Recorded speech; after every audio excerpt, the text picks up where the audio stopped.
Hi, welcome to this part of my review featuring the Dread Thingonomicon. If you haven't seen part 1 of my review featuring this huge gallery of miscellaneous fantasy role-playing game elements, please check out the playlist in the description below. This time we are going to take a look at the Alchemist's Laboratory and Ancient Necropolis sections. But before that, I would like to talk about this channel's sponsor, Heroes and Hardships. This is a universal RPG system, allowing you to play any sort of campaign, scenario, adventure. You can create any sort of character imaginable. You have hundreds of tools to accomplish that. The Kickstarter is ongoing, it is currently in its stretch goals. You will find links to it and to the Discord, the website in the description below. You're also going to find links to the Tetsubo section of the website. Tetsubo is an upcoming setting based on Japan's Sengoku era. You will also find my reviews of the core rulebook in its early access version, the Quickstart guide and the Wallace campaign setting, based on the life and exploits of William Wallace, so please check it out. Now let's continue. In the Alchemist's Laboratory section we have the Alchemists and their assistants subsection. An Alchemist's laboratory self-evidently needs an alchemist. However, you may have other people there working as assistants, or guards, or porters, cleaners, cooks, and more. Let's talk about a few of them. You have Erfana Knuckle, happy, slightly obsessed gnome with a dark secret. Wearing grubby clothes and a stained apron, this one-eyed, rotund gnomish woman has a smile plastered across her broad, welcoming face. There is also Yuso Ano, enthusiastic but in desperate need of training and restraint. Short brown hair frames this man's face, which is set into a mischievous grin. The man wears ragged, stained clothes, and the faint air of destitution hangs about his person. You also have Cipri Miemo, works for an assassin guild. Tall and spry, this man moves with deft grace. Scars and tiny burn marks cover his hands and forearms. Now in this part I avoided talking about more details because there could be some people using this book for solo role-playing games, so I wanted to keep things relatively spoiler-free. Then we have the things to see in a laboratory subsection. Strange liquids and apparatus, unheard of substances and terrifying results are the bread and butter of the often crazed men and women who call this occupation their own. Perhaps you see a pot of green liquid sitting on a heating plate at the back of a desk, bubbling gently. A distracted alchemist may leave it heating too long, allowing it to boil over and fill the area with choking, soporific gas. Perhaps you see a glass jar containing the white powdery residue from a random experiment, lying precariously on the edge of the alchemist's desk. You also have the alchemical mishaps subsection. Due to the bizarre and wide range of chemicals alchemists use in their intricate experiments, alchemists and accidents often go hand in hand. Maybe the alchemist discovers how to turn lead into gold. Unknown to all, the transformation is temporary and wears off within a month, leaving nothing but calcified metal behind. Maybe, joining forces with a distiller, an enterprising alchemist tries to create bubbling gin, with disastrous results. Next we have the complications and opportunities subsection.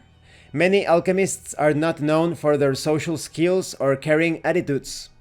These complications and opportunities could serve as adventure hooks.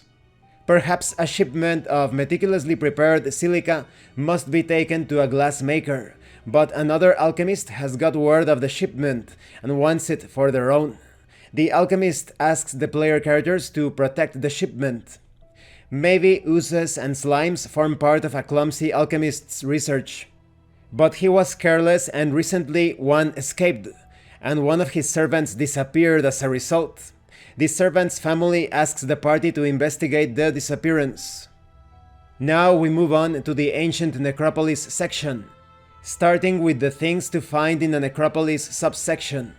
The final resting place of hundreds or perhaps thousands of bodies, an ancient necropolis can be a strange place to explore.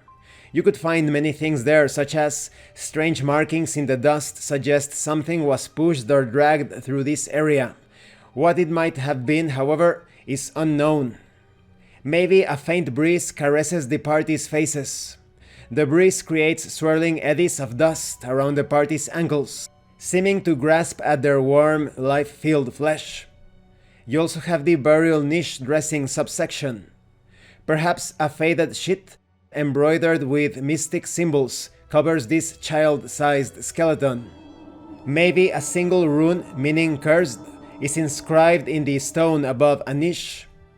There is also the things to find in a dusty crypt subsection.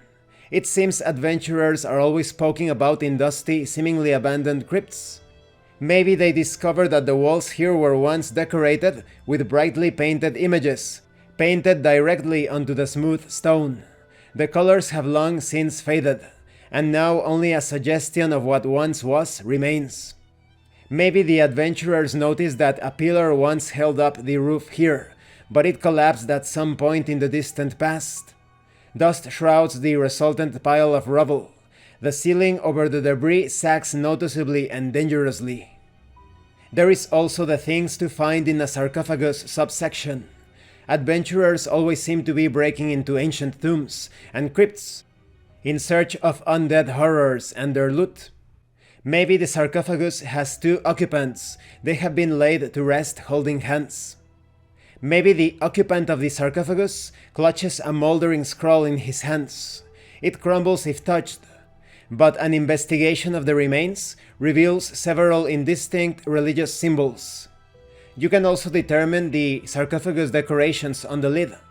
Maybe there are interlinked geometric shapes, or maybe the person's name, age, and cause of death are written on the lid.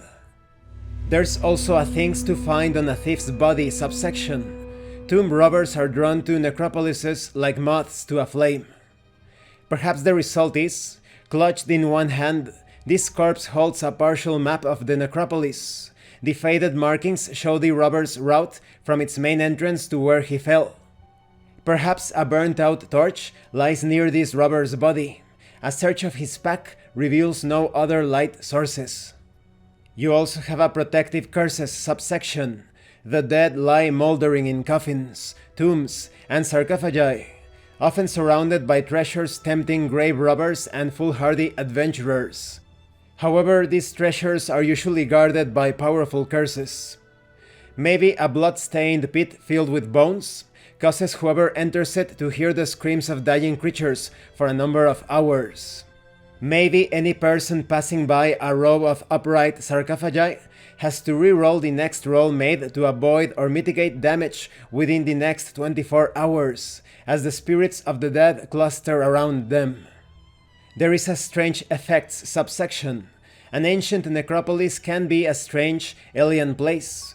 Intruders likely encounter strange things and effects therein.